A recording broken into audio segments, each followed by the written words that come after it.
ya untuk mata kuliah maaf, ya manajemen koperasi.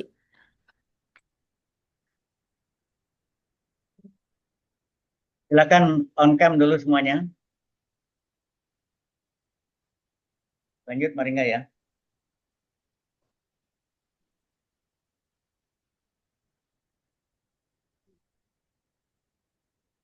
Oke, mungkin di awal beberapa pertemuan nanti saya sama Prof. Ketut nanti akan bersama-sama ya di untuk berada di kelas. Hmm, kita kita berarti online dulu sementara waktu. Nanti mungkin kita bisa ini aja konfirmasi nanti kalau seandainya memang harus offline seperti itu ya teman-teman ya. Oke, sebelum memulai, saya izin mau share RPS-nya dulu. Oke,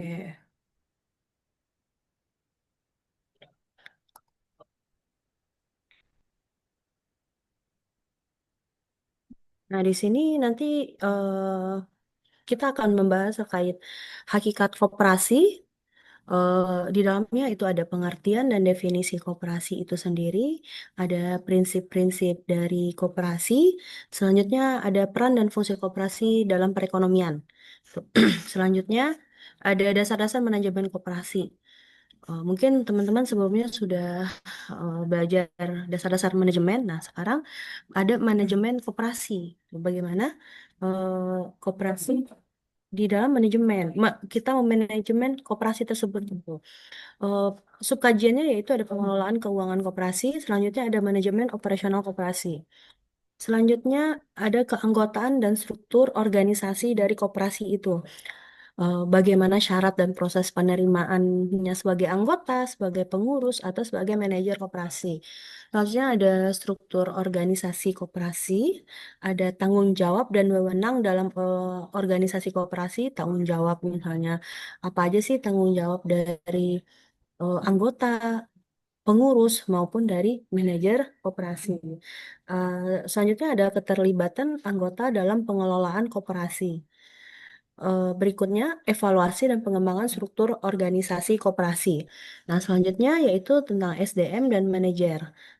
Nah, di sini pembahasannya itu tentang perencanaan SDM-nya. Selanjutnya ada peran manajernya di dalam koperasi tersebut. Bagaimana pengembangan dan pelatihan SDM-nya. Ada motivasi dan kesejahteraan karyawan. Selanjutnya itu tantangan dan peluang dalam manajemen SDM di koperasi. Oke, selanjutnya yaitu pelaksanaan fungsi PUAK. Nah, di sini ada kalau di manajemen, di dasar-dasar pengantar manajemen, kita belajar planning, ada organizing, actuating, dan juga controlling. Nah, ternyata di dalam koperasi juga, dalam manajemen koperasi juga ada gitu. Bagaimana perencanaan dalam koperasinya, pengorganisasian dalam koperasi, pelaksanaan maupun pengendaliannya. Nah, selanjutnya yaitu SHU. Nah, nanti akan dibahas pengertian dan komponen SHU. Bagaimana pembagian SHU dalam koperasi? Apakah sama pembagian SHU antara anggota, antara sesama anggota? Menurut teman-teman gimana? Sama nggak? Anggota satu, misalnya Budiman sama Mutia nih. Sama nggak? Sama-sama jadi anggota nih. Kira-kira pembagiannya sama apa nggak? SHU-nya.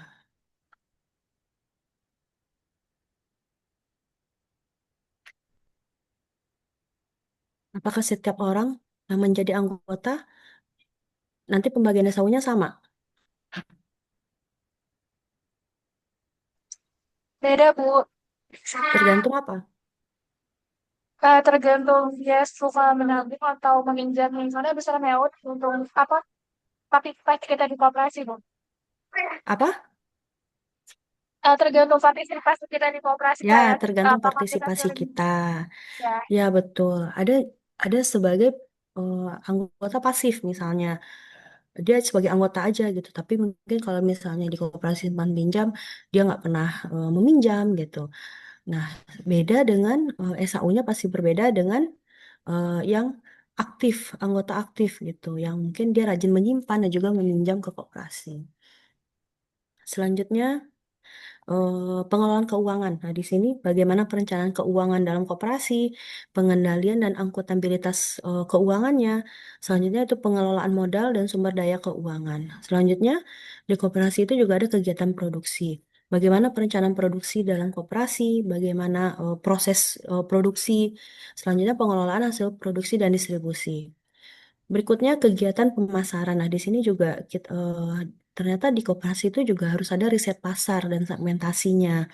Terus bagaimana strategi promosinya serta komunikasi untuk memasarkan produk yang dihasilkan oleh anggota-anggota koperasi gitu. Terus bagaimana koperasi itu mendistribusikan dan menyalurkan produk-produk eh, yang dihasilkan oleh para anggotanya gitu.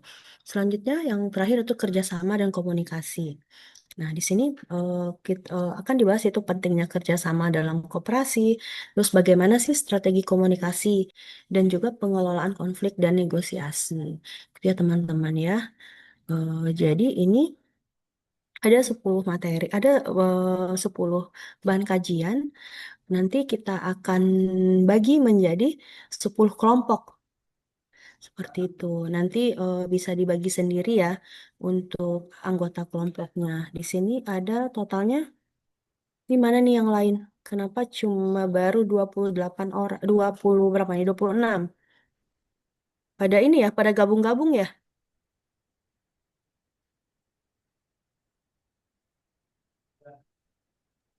Iya Ini Bu, ada yang oh, gabung-gabung Bu. oke. Oke, nggak apa-apa. Berarti nanti ada 38 ya kalau nggak salah ya. Oke, berarti nanti kita akan bagi ada 3 orang atau 4 orang dalam satu kelompok gitu ya teman-teman ya. Nanti kami, saya dan Prof. Ketut menyerahkan eh, pembagian kelompoknya kepada teman-teman semua gitu. Oke, izin Prof, boleh dilanjut Prof. Ya, baik. Bentar. Selamat siang menjelang sore semuanya. Sorry Prof. Sore, Prof. Belum on cam, tolong dilihat dulu hidungnya seperti apa. Mau lihat hidung jadinya ya Mbak Ringa ya. Mana yang lain yang belum? Anissa, Ilda, Midestia, Ilda, oke, Biasa Revalina, kalaupun Herlina. Bu Ringganya nggak Hmm. marah, tapi biasakan ya, jangan ngumpet. Kalau kelihatan ceria-ceria begitu, dosennya kan senang ya gitu Mbak Ringga ya. Iya Prof. Ya, baik saya ulangi, ada semuanya. Selamat siang menjelang sore. Pertemuan pertama dalam mata kuliah manajemen koperasi. Sesungguhnya mata kuliah yang ada di dalam prodi FE yang boleh jadi ini adalah mata kuliah handing dari salah satu mata kuliah yang patut Anda dapatkan gitu ya. Patut saudara dapatkan. Namun demikian, untuk lebih bisa memahami dengan utuh mata kuliah ini harus didasari oleh mata kuliah-mata kuliah lain seperti yang Anda sudah dapat barangkali ekonomi koperasi, tetapi seyogianya dasar-dasar koperasi harus Anda kuat.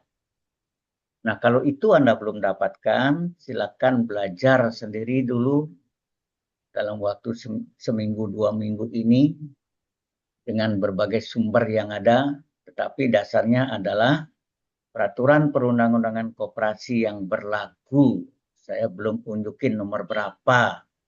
Tolong dicari dulu nanti dijawab.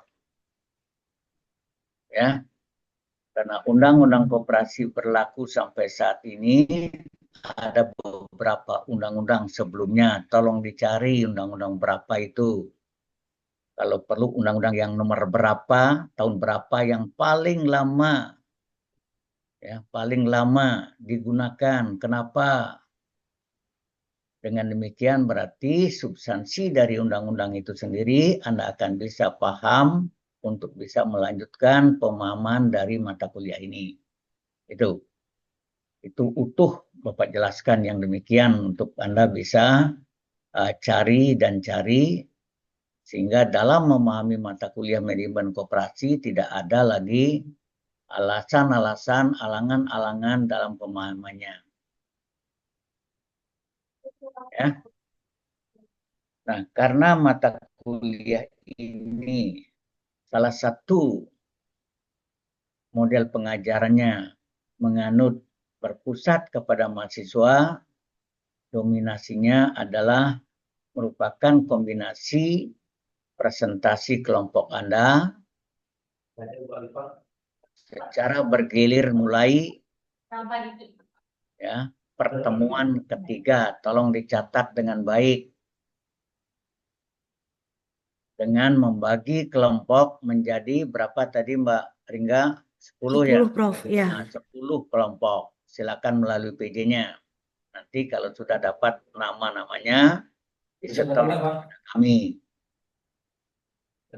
Dengan demikian berharap pada pertemuan hari ini saya hanya sama Prof menjelaskan Ketua. program perkuliahan. Minggu depan saya akan berikan pengantar dari mata kuliah ini, orientasi namanya. Yang lain suaranya coba. Anda sudah siap Udah nyala itu. untuk presentasi dengan menyiapkan suara yang bocor, tolong di mute dulu. Suara di mute. Bro Ketut, selamat sore waktu Bali. Tuh, siapakah gerangan? Maaf. Siapa? Pak Suparno, Prof. Tak keren siapa? Iya, makanya saya ngeliat bapak saya itu, waduh makin muda aja bapak saya itu. Ini kalau mau ngasih kopi seniornya boleh. Itu. Ada apa gerangan? Terima kasih, Prof. Yuk. Dan di manakah? Di Prodi, Prof. Oh, di Prodi. Ya, bagus ya. Sekali-sekali begitu. Ini lihat dosen senior nggak males ini, rajin ya. Tanya mahasiswanya gitu ya. Saya soalnya diawasi oleh Kaprodi ini. Ini anak buah yang rajin mengontrol seniornya begitu ya. Oke. Selamat ya Pak Parno ya. Saya lanjut ya. Iya, baik, Prof. Apa ganteng aja lu ah. Oke, saya lanjut ya. Ya, Jadi Prof. pada pertemuan ketiga kita lanjut dengan diskusi dan dibarengi dengan ya pendalaman materi yang diperlukan dalam penguasaan setiap materi oleh dosen yang bersangkutan. Nah, dengan demikian berarti tidak ada alasan saudara-saudara mempersiapkan materi yang dimaksud baik secara deskripsi dibarengi dengan kasus-kasus yang terkait di dalamnya maupun PPT yang sudah disiapkan untuk dipresentasikan. Perlu diketahui dan dipahami dengan baik, deskripsi yang dimaksud relatif tidak sama dengan PPT. Artinya Anda belajar dulu mendeskripsikan sebuah materi dengan berbagai sumber. Ingat, berbagai sumber yang ada. Karena konon itu akan mencerminkan satu deskripsi kalau Anda bisa menulis atau nanti akan menulis skripsi, itu tidak salah kata Pak Ketut juga kata siapapun. Ya. Karena kesulitan dalam membimbing bisa jadi Anda belum biasa menulis deskripsi suatu konsep, ternyata sangat-sangat mengecewakan bagi dosen misalnya. Nah, dengan demikian berarti sampaikanlah di masing-masing bahasan yang Anda dapatkan untuk kasus-kasus tertentu yang up to date, yang terkini, yang bisa diambil dari sumber-sumber sekunder yang baik, yang bagus ya. Nah, oleh karenanya perlu saya tekankan di sana, bukan berarti sumber-sumber itu harus dalam tanda petik yang mendukung, bahkan yang tidak mendukung pun tidak apa untuk bisa kita jadikan alat analisis yang bisa kita sampaikan nanti dalam paparan singkat deskripsi tugas Anda yang dimaksud. Saya tidak bisa memungkiri kalau Anda dapatkan 1-2 kasus, bahkan lebih, itu jauh lebih baik dibandingkan hanya berbicara 1 kasus. Tidak ada compare.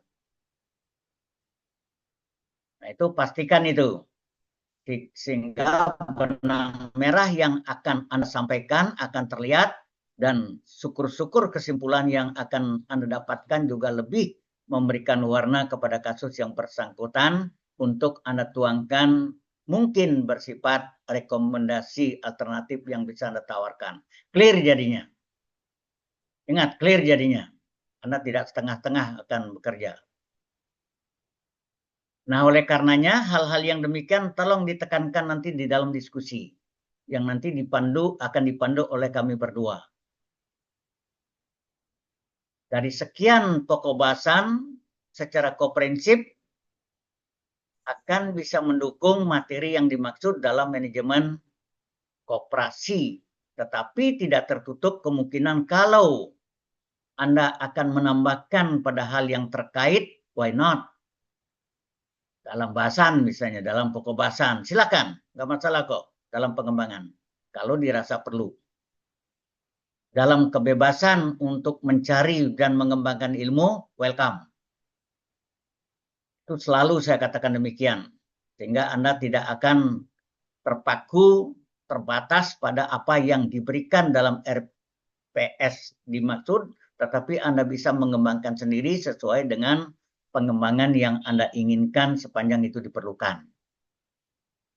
Nah, kalau begitu, mungkin akan ada pertanyaan. Silakan sebelum saya lanjutkan, siap-siap untuk bertanya. Makalah yang dimaksud nanti pada minggu ketiga sudah siap semuanya. Yang disetor, dikirim, nanti akan diberikan alamat. Ya. Dan otomatis nanti setelah atau dalam perjalanan kalau diperlukan merevisi, silakan, sehingga akhirnya ada penilaian before dan after. Ya, sebelumnya Anda punya karya seperti apa, setelahnya seperti apa. Itulah nilai salah satunya. Salah satunya. Di samping itu juga akan ada tugas-tugas yang lain selain yang tadi, apakah mandiri, berasal dari sumber-sumber tertentu, nanti sambil jalan akan diberikan oleh kami berdua. Nah, sekarang selesaikan dulu itu sampai minggu ketiga, nanti menyusul tugas-tugas berikut yang akan nanti sistem penyetorannya akan disampaikan lebih lanjut. Silakan Anda semuanya, bagi yang kurang jelas, untuk bertanya sejelasnya, sehingga nanti Anda bisa kerjakan dengan baik tugas yang dimaksud. Silakan, siapa?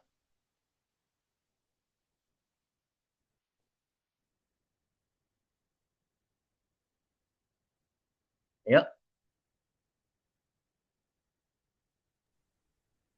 Setiap perkuliahan dokumentasi absensi, pastikan setiap perkuliahan terutama dalam diskusi, berharap betul tidak ada yang tidur, yang off, karena nanti akan dinilai dari awal sampai terakhir off, dipanggil juga tidak kelihatan, nah, nanti akan dicatat oleh kami berdua.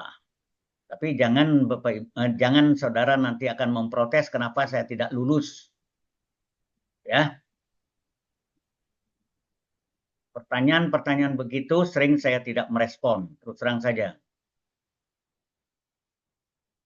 Tidak ada belajar santai-santai kalau Anda mau dapatkan yang terbaik untuk Anda sendiri, bukan untuk kami berdua. Oke, jelas? Dan tidak ada alasan urusannya lebih banyak, Pak. Enggak ada alasan gitu ya.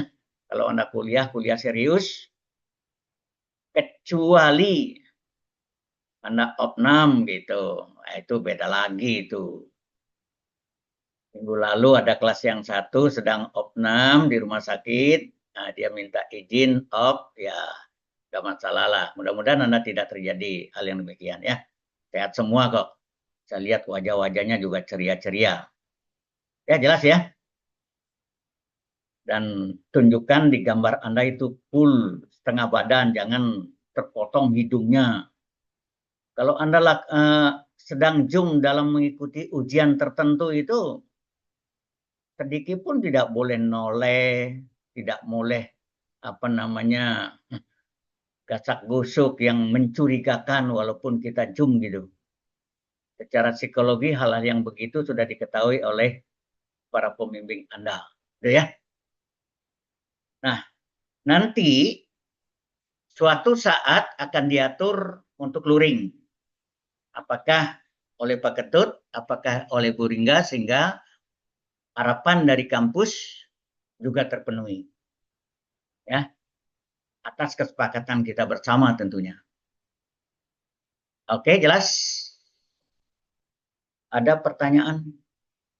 Maringga, ada yang perlu disampaikan untuk penjelasan yang dimaksud tadi? Silakan. Oke.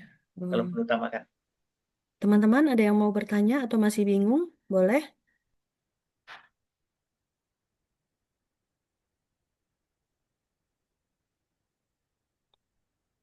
Sepertinya sudah paham semua nih, Prof. Izin bertanya, Apa? Prof. Oke, Pandu, silakan. Untuk yang tugas tadi itu minggu ketiga berarti minggu depan ya, Prof? Atau Iya, minggu bukan. Ini minggu pertama ya. Berarti oh, minggu depan itu masih nanti masih masuk materi oleh Perkutut atau saya, gitu ya, oleh dosen. Nanti minggu ketiga itu, sekarang minggu ketiga berarti 2 minggu lagi dikumpulin semua. baik, Bu. Terima kasih. Ya, jelas tadi ya. Minggu depan akan diberikan oleh saya atau oleh Bu Ringga untuk mengantar sebagai orientasi dari mata kuliah ini. 2 minggu lagi sudah ready semuanya. Ingat semuanya. Kalau sudah semuanya kan nanti boleh direvisi dan harus direvisi sehingga penilaian akan dilakukan sebelum dan sesudah. Ada 2 penilaian dalam satu tugas itu. Jelas?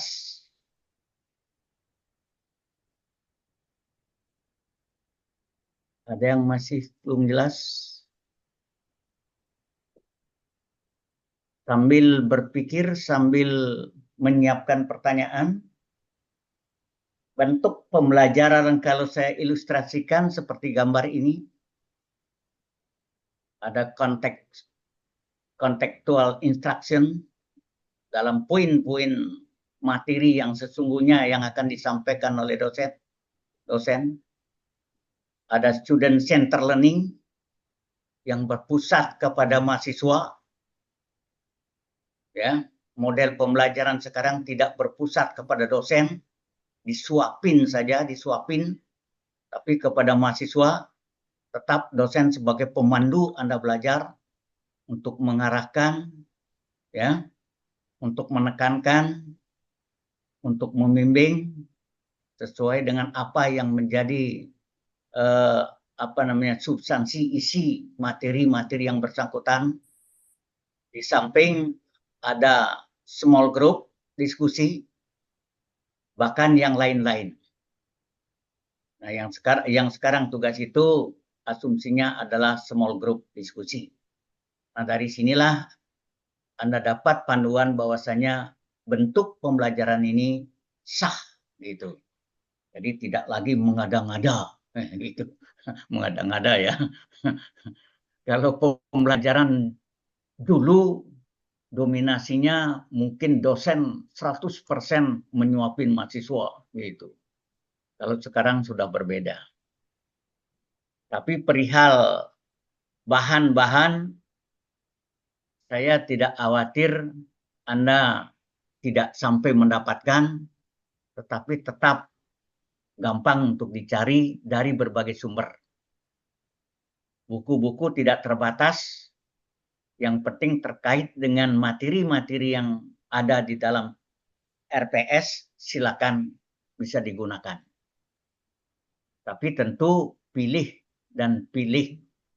dan pilah gitulah mana yang terbaik dari sekian buku untuk bisa kita jadikan rujukan. Tapi jangan lupa diawali oleh memahami peraturan-peraturan yang pernah dan yang sedang berlaku. Kenapa saya katakan demikian? Ketika kita memahami konteks undang-undang yang paling lama berlaku, Undang-Undang 67 itu paling lama, tolong nanti dicek. Pertanyaannya kenapa dia bisa terlama berlaku dibandingkan yang lain-lain. Dengan demikian orientasi kita sekarang, mana yang berlaku sekarang yang digunakan untuk tuntunan kita belajar koperasi. Itu, jangan salah itu. Salah Anda memegang undang-undang, berarti kesalahan besar bagi Anda punya pemahaman dan bagi orang yang Anda akan berikan dalam materi itu. Itu kasus yang demikian ada saja terjadi. Malahan, maaf, orang-orang yang sedang berada dalam area pengurus koperasi, pengelola koperasi, terkadang dalam tanda petik tidak tahu undang-undang yang berlaku. Oleh karenanya banyak kejanggalan-kejanggalan dan kesalahan-kesalahan yang terjadi dalam implementasinya. Ini saya rasakan, ini saya dapatkan dari contoh-contoh kasus yang ada di lapangan. Sampai-sampai Pak Ketut dalam survei individu, ya, ketawa geli. Tapi karena memiliki tanggung jawab moral, saya otomatis bincang-bincang dan saya berikan apa yang menjadi acuan saat ini sedang berlaku untuk bisa didalami oleh mereka. Itu. Jadi baik juga Pak Ketut. Sehingga itulah yang bisa dipakai oleh pegangan orang-orang yang sedang melakukan lingkup area pekerjaan di koperasi yang ada. Itu. Terutama di pedesaan-pedesaan itu dia tidak ngerti tentang undang-undang yang berlaku. Dia tidak ngerti apa yang menjadi hak dan kewajiban masing-masing anggota. Sehingga keributan-keributan yang terjadi boleh jadi tidak bisa memahami kewajibannya, hanya menuntut hak yang mereka belum tahu yang benar. Gitu.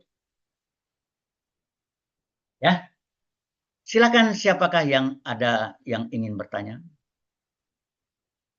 Silakan kalau Maringga ada tambahan silakan.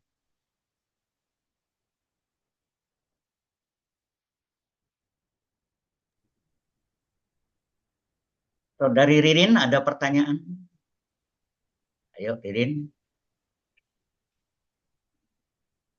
Apa masih bingung tidak bisa bertanya? Bingung Sudah tidak. cukup, Prof, dari saya. Ada, Anda punya persepsi bingung tidak bisa bertanya gitu. Karena masih kabur tidak bisa bertanya gitu. Tetapi saya yakin ketika Anda berkomitmen kuliah di pendidikan ekonomi, mestinya Anda sudah punya bayangan pasal berapakah hal itu bisa memayungi sebagai mata kuliah yang muncul di dalam pendidikan ekonomi, sudah punya bayangan begitu. Sehingga ada kesimpulan yang menggelitik di masing-masing sanubari masyarakat, bla bla bla bla, hal itu yang paling cocok adalah usaha koperasi gitu. Nah, itu nggak bisa dipungkiri itu, karena sudah menjadi pedoman. Kalau itu ada kejanggalan-kejanggalan yang masih membelenggu di masing-masing, terutama kita sebagai orang akademisi, aneh tapi nyata. Ingat itu, aneh tapi nyata. Artinya apa? Mestinya tidak terjadi hal yang demikian untuk Anda bisa menuntun masyarakat-masyarakat yang punya atau belum punya atau masih kurang kemampuannya untuk memahami hal yang demikian, seperti contoh yang tadi saya sampaikan di dalam implementasi di masyarakat.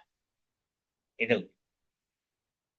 Hal yang kecil memang, tetapi tidak bisa kita pungkiri itu anggap enteng karena kita punya tanggung jawab moral. Itu. Nah, mana lebih besar tanggung jawab moralnya seorang dosen maupun seorang mahasiswa? Saya kira semuanya sudah mempunyai kewajiban yang relatif sama, porsi yang sedikit berbeda. Akan salah kalau kita tidak bisa memberikan atau tidak mau, bahkan tidak enak kalau memberikan sepanjang kita memiliki kemampuan dibandingkan orang lain. Tanggung jawab moral itu. Kan nggak dibayar, iya. Kalau nggak dibayar kan dapat pahala yang besar gitu. Dipisah lagi disebutannya ya, pahala yang besar gitu. Tapi jangan artikan yang negatif. Bagaimana? Opi ada yang ditanya? Opiana, mana Opiana ini? Datang pertanyaan Opi? Belum ada. Itu Prof, untuk sistematika makalahnya, penulisan makalahnya ada Prof. Yang penting secara umum, misalnya, ini misal ya, Anda punya materi Maringga dari bahan yang pertama ya, sampai yang semua 10. 1, 2, 3, 4, 5, 6, 7, 8, 9, 10 ya. Iya, iya, Prof. Ya. Nah, misalnya saja kita ambil materi yang kedua, dasar-dasar manajemen koperasi, yang menyampaikan perihal subbahasan pengelolaan keuangan maupun operasional koperasi. Nah, mungkin tadi belum saya sampaikan, atau katakanlah belum lengkap.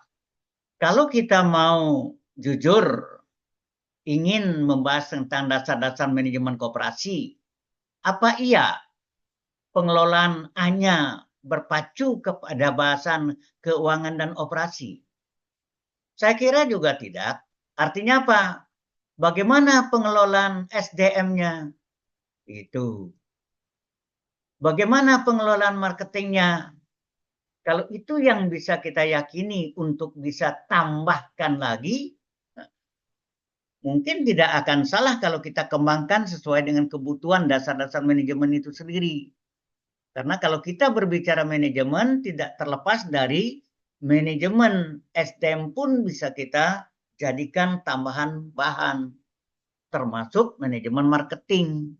Itu. Nah, oleh karenanya ketika kita membahas misalnya manajemen keuangan, secara pola umum loh Anda semua, mestinya mengcover dalam kaidah filsafat ilmu perihal 3 aspek apa, bagaimana, dan untuk apa.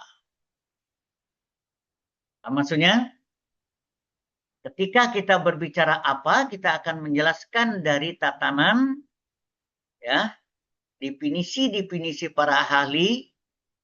Ketika kita berbicara tentang bagaimana manajemen keuangan itu bisa berinteraksi dalam satu kegiatan, tapi tidak lupa juga untuk apa makna dari manajemen keuangan itu dalam mengatur dia arus uang keluar dan masuk. Kan begitu dong? 3 aspek itu kalau masuk saya kira lebih dari level S1 dia punya nilai mutu penjabaran. Itu umum loh, saudara sekalian. Makanya akan aneh kalau memang Anda walaupun level 1, S1 hanya menjelaskan satu definisi saja, itu pun para ahlinya hanya 1, 2. Wah, begitu. Wah apa? Minus banget gitu. Ya, Anda semuanya ya. Apa, bagaimana, untuk apa bisa secara singkat dari sekian ahli memiliki pemahaman yang mungkin bervariasi. Itu. Anda bisa kemas menjadikan satu deskripsi yang utuh, sehingga itu yang menjadi dasar Anda.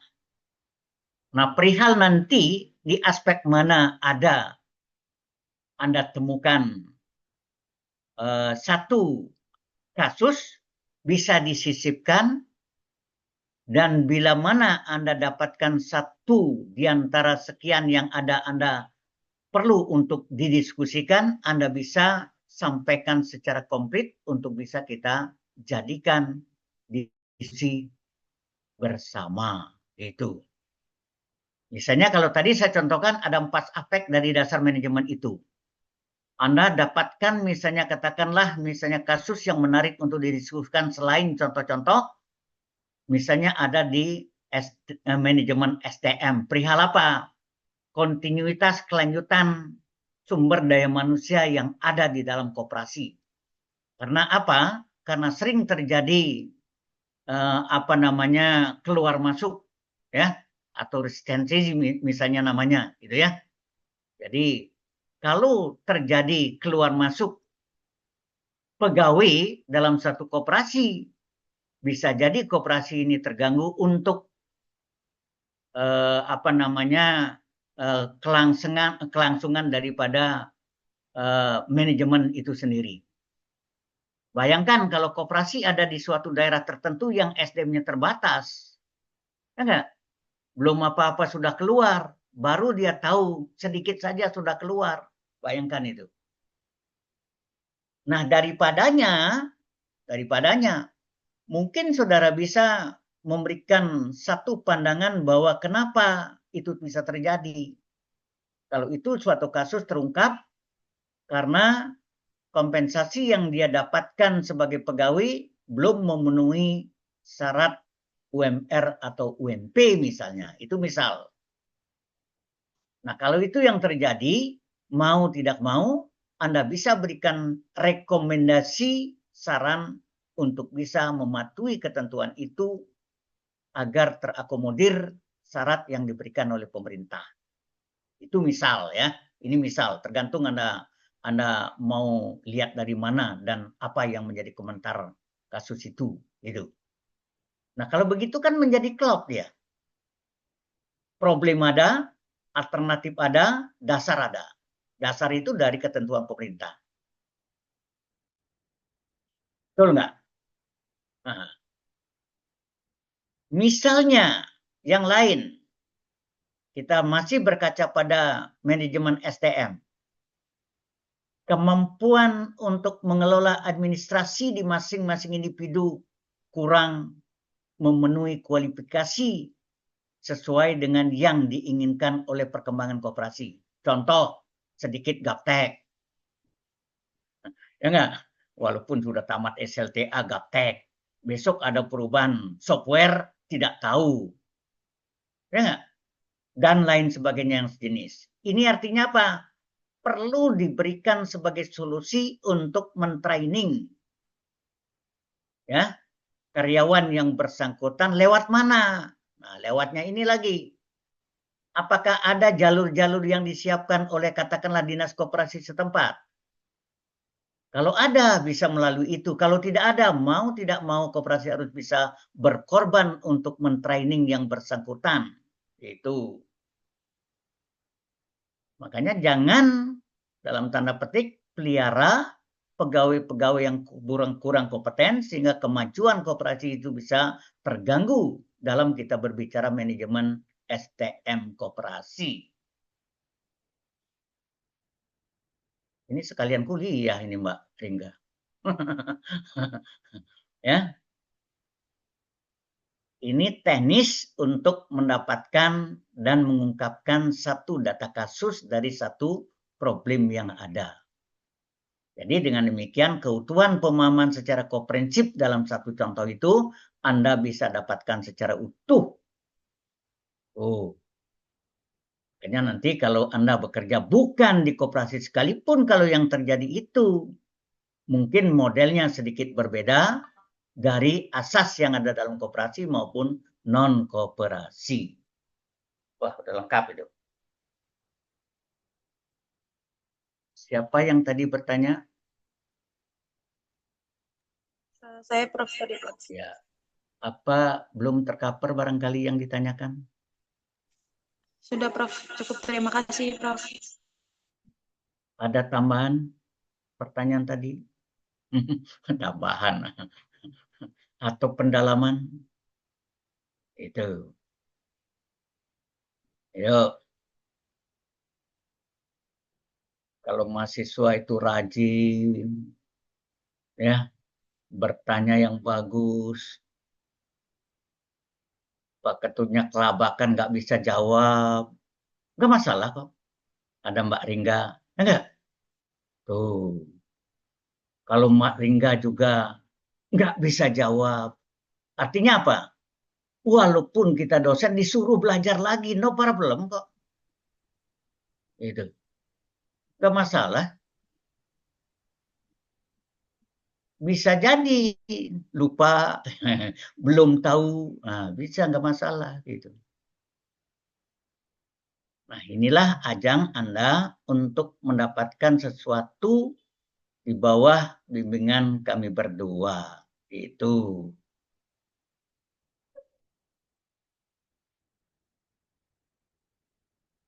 Ada lagi yang bertanya siapa?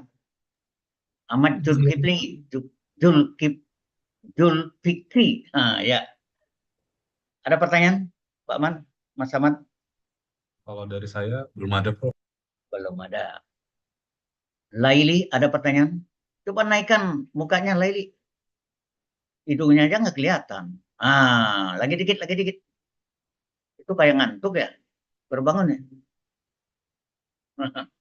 Ada pertanyaan, Laili?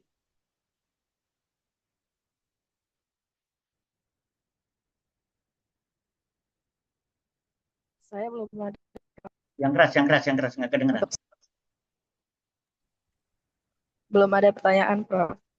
Belum ada pertanyaan. Mari nggak ada tambahan. Cukup, Prof. Kalau cukup dan tidak ada pertanyaan, ya nggak? Kan nggak Prof, perlu izin bertanya, Prof. diulang lagi dong, kesimpulannya dong.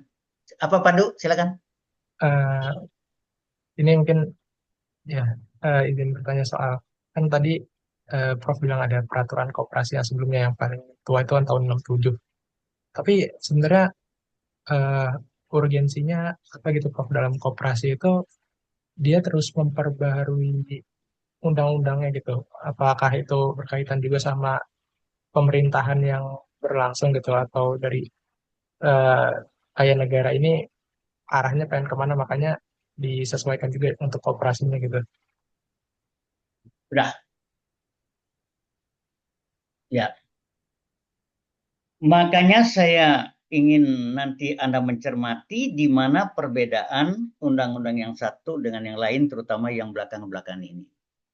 Artinya, artinya arah perbaikan itu kan justru akan melengkapi, menyempurnakan hal-hal yang tidak atau belum terakomodir agar kesuksesan satu program koperasi bisa lebih afdol sesuai dengan visi misi pimpinan, katakanlah arah dari kebijakan pembangunan koperasi di Indonesia. Secara umum begitu. Sehingga apa yang diinginkan supaya matching dalam menjalankan peran sebagai koperasi, sehingga apa yang akan dilakukan perubahan, ya undang-undang itu sendiri. Gitu. Tapi kembali, undang-undang yang terakhir kan sempat dipending. Itu artinya apa? Kurang mengakomodir. Salahkan pengesahan pada waktu itu, tidak bisa disalahkan. Itu. Tidak bisa disalahkan dan tidak mau disalahkan lagi. Sehingga kalau tidak dirapan lagi, ya kembali ke undang-undang yang sebelumnya. Gitu. Nah, menjadi pertanyaan saya, undang-undang berapa itu? Saya nggak jawab dulu sekarang. Itu. Hanya salah satu yang saya kusik tadi, yang paling lama, 1267, itu paling lama itu berlaku. Tuh. Makanya coba lihat perjalanan koperasi dari periode ke periode atau dari rejim ke rejim, itu selalu mengorientasikan agar koperasi ini tetap eksis. Gitu. Nah, sekarang ada lagi koperasi merah putih. Ada apa gerangan? Gitu. Kalau nanti Anda jadi presiden bukan merah putih, koperasi merdeka. Benar nggak? Nah, masing-masing penekanan yang mungkin berbeda untuk mencapai kesuksesan. Pertanyaannya sekarang, apakah dia juga menggunakan undang-undang yang berlaku sekarang? Mau tidak mau, ya. Mau tidak mau. Tidak ada double undang-undang. Walaupun itu merah putih, merah apa namanya, yang penting tetap undang-undang koperasi berlaku kalau itu sebagai koperasi yang diakui oleh negara kita. Tidak bisa ditawar itu. Jelas ya? Makanya kembali, undang-undang itu sendiri menjadi panduan untuk bisa dijalankan. Lihat bunyi pasal-pasalnya. Salah satunya hak dan kewajiban anggota. Itu. Ya, hasil usaha. Makanya kalau Anda belum pernah atau tidak belajar tentang koperasi, selalu menyentuh istilah laba gitu. Koperasi sendiri kan tidak kenal dengan laba, tapi hasil usaha. Itu, sisa hasil usaha, SAU itu. Nah, tadi sudah disampaikan oleh Mbak Ringga, Ibu Ringga, ya enggak? Bagaimana pembagian SAU itu sendiri? Nah, sama enggak masing-masing anggota? Sama enggak masing-masing anggota tetap dan yang tidak tetap? Pada prinsipnya berbeda sesuai dengan apa tadi? Besar kecilnya, ya, sumbangan Partisipasi. kepada koperasi dalam memberikan jasa koperasi. Artinya apa? Kalau seseorang yang sering meminjam dan dia berkontribusi terhadap bunga uang yang dipinjam kepada koperasi semakin banyak, maka kelebihan itu yang juga dia dapatkan selain dapat yang normal. Itu. Cuma akan aneh, tapi nyata.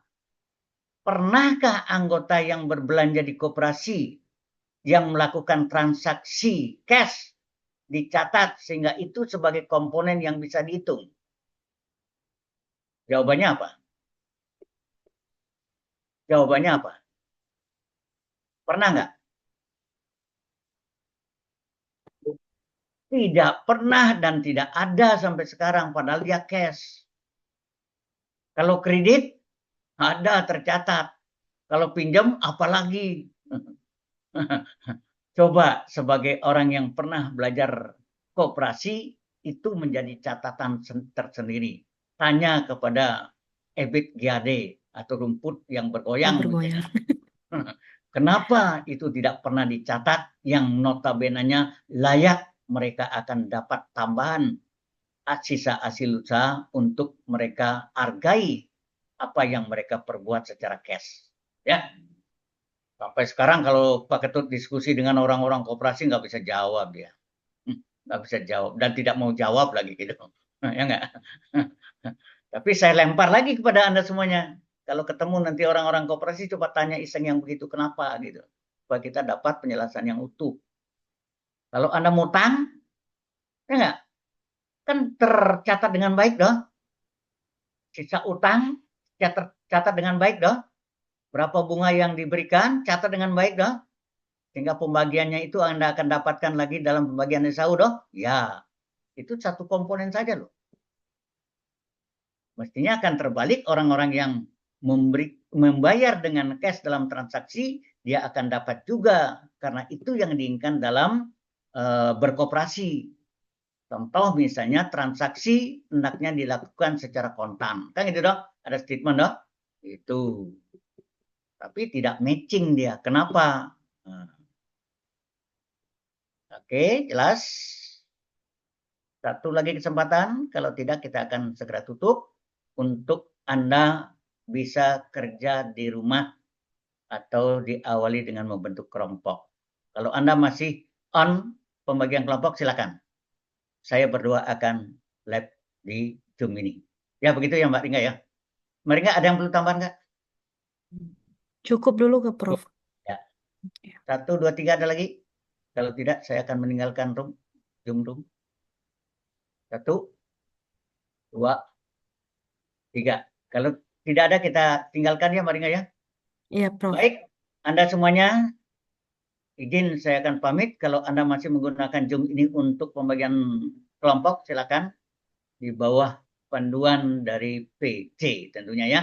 Dan jangan lupa absennya di rekap terus dengan form yang sudah tersedia, sehingga nanti sebagaimana biasa, absensi merupakan salah satu komponen yang ada di dalam penilaian selain yang lain. Ya, sekian, terima kasih, selamat melanjutkan kegiatan. Terima kasih, Bu Ringga. Sampai Iya, jumpa. Prof. Sama-sama, Prof.